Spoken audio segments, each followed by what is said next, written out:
it's a way to control the conversation. You think you're having an honest one, and then they just gaslight you. Stand your ground. And I think this is really important too, because they are not playing by the same rules as us.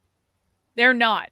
And we keep going into these conversations treating it like an honest conversation, but it is not. We are not playing on a level playing field. We are not playing by the same rules. Can you guys speak to that idea? Well, as I mentioned before, they use the Mott and Bailey all the time. Mott and Bailey is a standard thing. When you guys read Rules for Radicals, you'll see they use that all the time. It's basically like, when I'm telling the truth about what I intend, I give the explicit stuff that sounds crazy.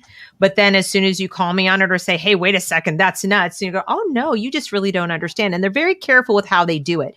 And the way they're using the media to do it is they'll go and say the things they really mean. They'll sort of test market it out on like Twitter, or they'll say it off, at a small venue, like one person will say it, right? And they won't call it critical race theory. They'll just say, we need to do X, or people are this, or whatever. They'll say the truth, the quiet part out loud. Then when it's identified by somebody else as that's critical race theory, or they're saying we need to get this out of the school, they go on a major news network, or they go in front of people and they're like, oh, I'm so reasonable and upstanding and above board. And no, it's nothing like that at all. So they play on social pressure, social stigma. It's all emotional reasoning.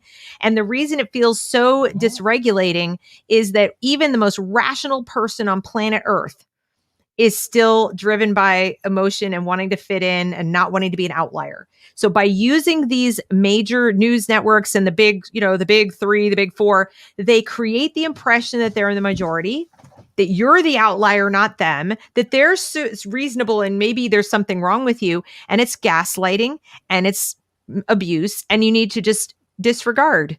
If you know you're right in principle, stand that ground. They're playing games with you. Picture every bad person who's ever done it. Joseph Goebbels, Adolf Hitler, Joseph Stalin, all these guys. It's just the modern version. It's hard to accept, but it's true.